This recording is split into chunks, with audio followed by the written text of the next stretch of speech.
We've all been there. You've set up your shot, walked your actors through the blocking, shoot, and everything seems perfect. Until you come to the edit. And what's that stray light doing there? This time on Fixin'. Hey, and welcome to Fixin' FX. Yes, this cartoon's going to be on screen, it's branding or something.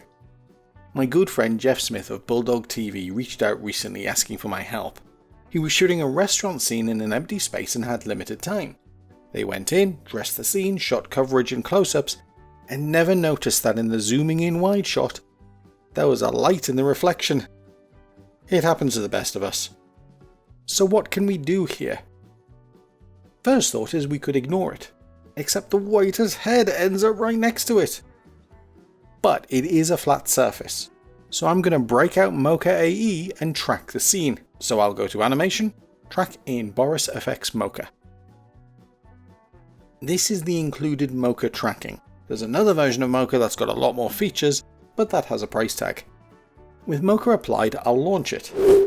And now I want to track the entire painting, frame and all. This will give me options later. I like the classic view. Essentials is good, but in my opinion misses out a couple of essential features. From the top menu, I'll select the Pen X tool thingy, and I'll left click on all four corners of the painting. Then right click to stop adding points. I'll then track forwards. Jeff shot in 4K, so there's plenty of data to analyse. When I started out with AE, I was using 720 interlaced SD. There was not a lot for After Effects to go on for a track. Mocha analyses a whole bunch of pixels within the tracking zone. It is called planar tracking, so it copes seemingly quite well with the waiter's head getting in the way. Once the tracking is complete, let's put on our planar surface to see the result. And I can hold down the middle mouse button here to move around the stage. So we see the surface isn't aligned to the painting. No biggie. Just manually drag it into place.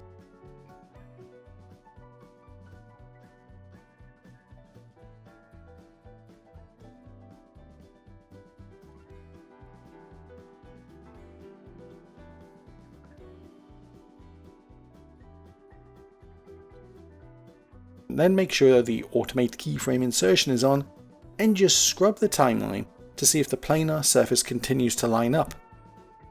And it seems to. If it didn't, you can drag the corners and it will set new keyframes for you. When you're happy, exit Mocha using the option in the File menu, and AE is waiting for you. Next, go to Layer, New, Solid. Make it comp sized and click OK. Return to the restaurant layer and expand the tracking data in the Mocha effect, and select the new solid as the layer to export to. And you may as well change corner pin to corner pin with motion blur. Before you try to apply this to the solid though, click the button Create Tracking Data, and then click Apply Export. It takes the entire solid and applies the corner pin effect to line it up exactly with our planar surface. If I now right click on the solid and choose Pre-Compose and select Leave All Attributes, I get a pre-comp with the solid returned to full screen. So now I could add anything I want. But the point is, this is meant to be an invisible effect. So next, on a frame where the painting is in focus, I took a screen grab, brought this into Photoshop and used the Distort tools to turn it rectangular.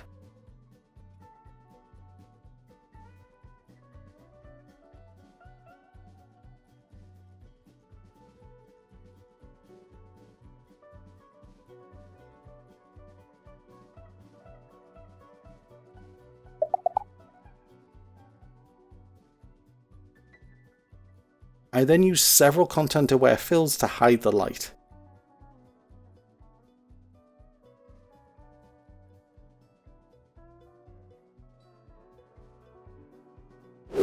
Bringing this back into After Effects and dropping it into the pre-comp, the result doesn't fill the screen. I could have done that in Photoshop, but then I wouldn't get to remind you that if you right-click on a layer and choose Transform, Fit to Comp, it does most of the work for you. A slight tweak and that resolves that. But we're replacing the whole painting, which means that more areas might flag up what we've done. So instead I'll use the pen tool to mask out just the section that is needed, and feather that mask.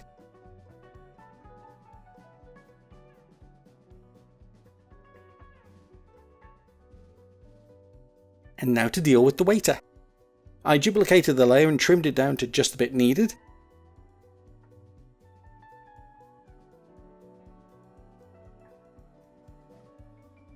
Then I used the Rotobrush tool and cut him out with a heavy feather.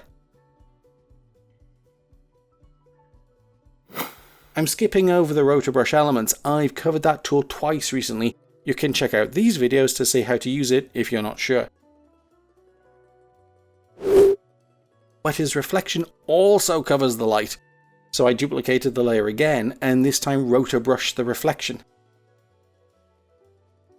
I made one last touch for this shot.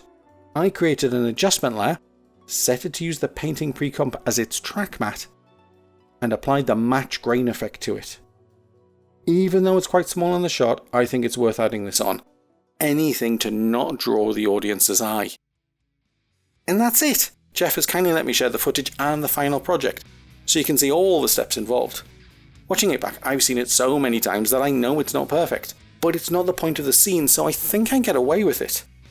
Invisible effects are never going to be the coolest thing to do, but they're probably the most important when you're telling a story and need to remove distractions.